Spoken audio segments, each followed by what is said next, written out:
अस्सलाम वालेकुम। बात करते हैं लंदन डिस्पर्जन फोर्सेस की, जिनको हम instantaneous dipole induced dipole forces भी कहते हैं।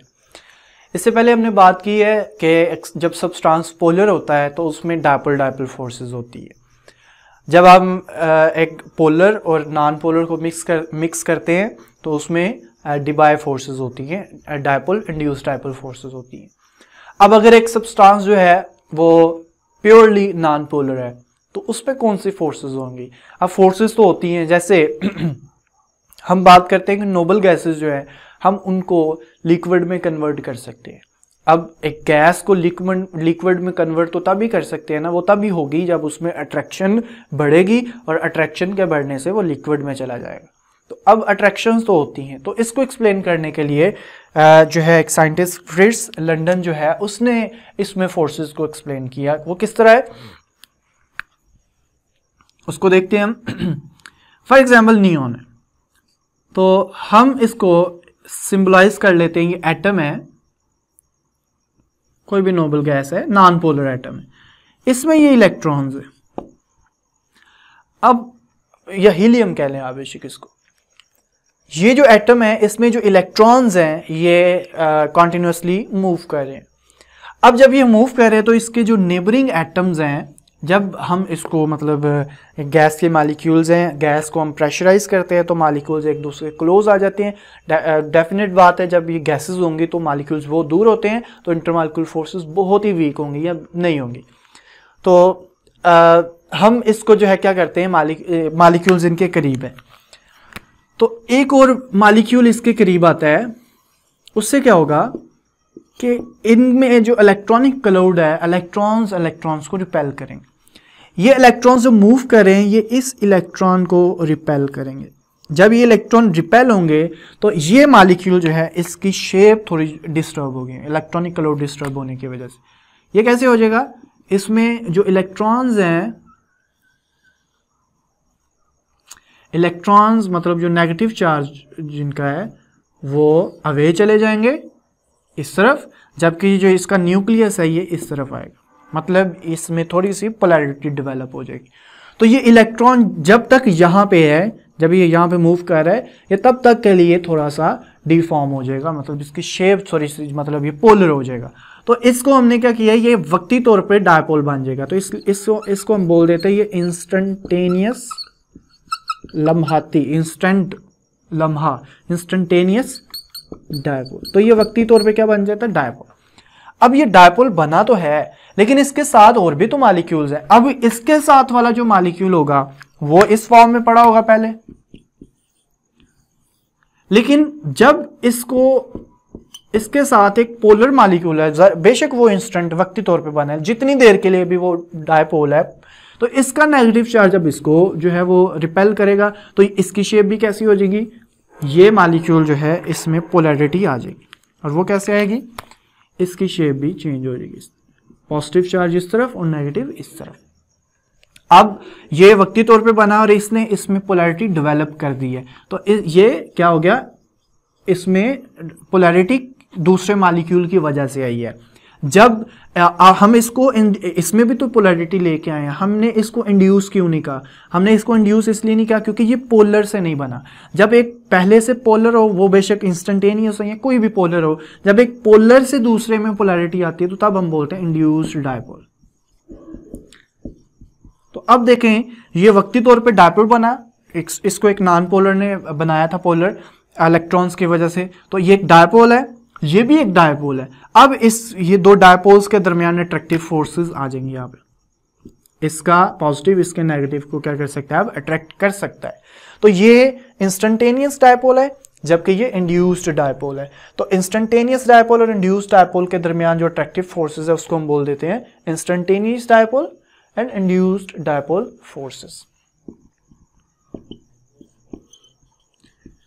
एक बात याद रखनी है, ये जो अट्रैक्टिव फोर्सेस हैं ये इन इलेक्ट्रॉन्स की वजह से आई हैं, और इलेक्ट्रॉन्स तो रुकते नहीं हैं, इलेक्ट्रॉन मूव करते रहते हैं। अब ये इलेक्ट्रॉन यहाँ पे है तो ये इसने इसको जो है वो डिस्टर्ब किया, डिस्टॉर्ट किया इसके इलेक्ट्रॉनिक क्लाउड को, इसने इसमें पोलैरिटी ले।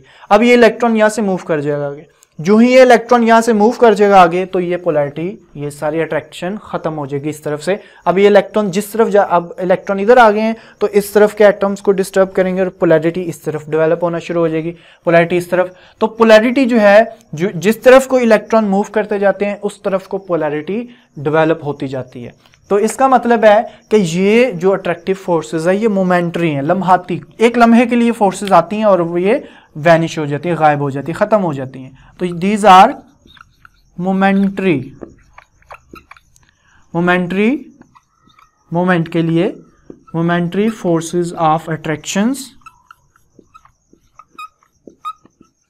किसके दरमियान, बिटवीन इंस्टेंटेनियस डायपोल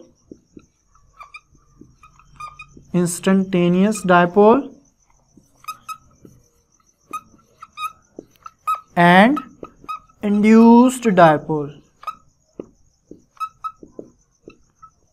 इसको हम क्या बोल देते हैं, instantaneous dipole, induced dipole forces, या इसको लंदन डिस्पर्जन फोर्सेस, क्योंकि उस साइंटिस्ट के नाम की वजह से लंदन डिस्पर्जन फोर्सेस भी कहते हैं। डिस्पर्जन कहते हैं बिखरना, इसको डिस्टॉर्ट करना, दूसरे को डिस्टर्ब करना। तो क्योंकि ये इसमें इलेक्ट्रॉनिक क्लाउड की वजह से डिस्पर्जन होती है इसलिए हम इसको बोलते हैं ये डिस्पर्जन फोर्सेस हैं। और याद रखना है ये मोमेंटरी फोर्सेस हैं, एक वक्त में इस साइड पे हैं तो जिस तरफ को इलेक्ट्रॉन मूव किया उस तरफ को ये फोर्सेस जो हैं वो डेवलप हो जाती हैं।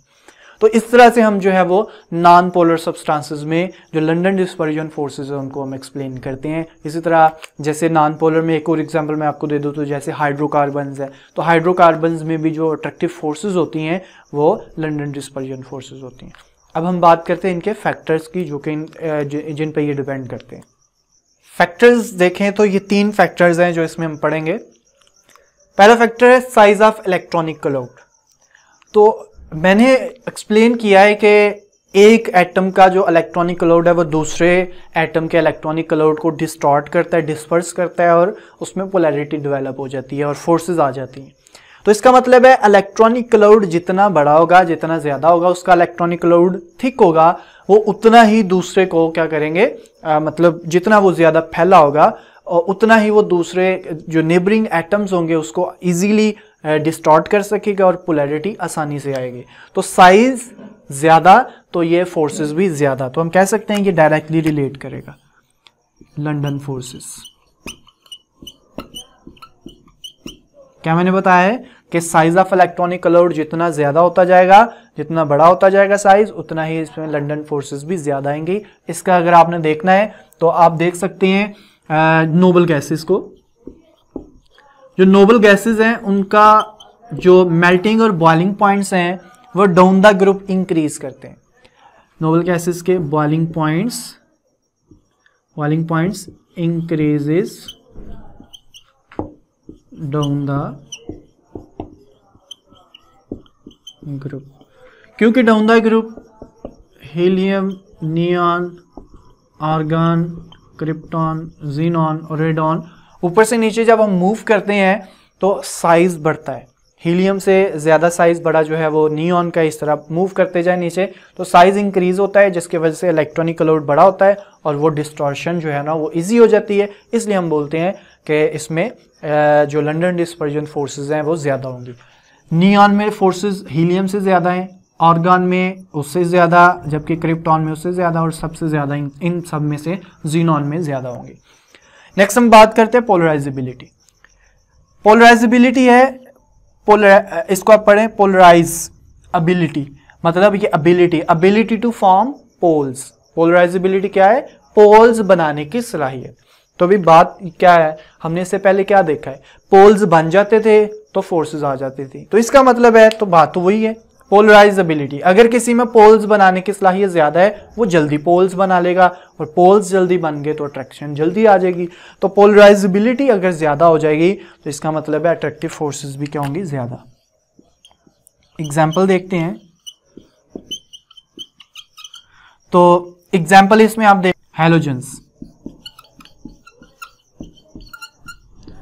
हैलोजेंस में अगर आप देखें फ्लोरीन, क्लोरीन, ब्रोमीन, आयोडीन, अगर आप इनको देखें तो डाउन द ग्रुप इनके बॉइलिंग पॉइंट्स क्या होते हैं, इनके बॉइलिंग पॉइंट्स भी इंक्रीज होते हैं डाउन द ग्रुप।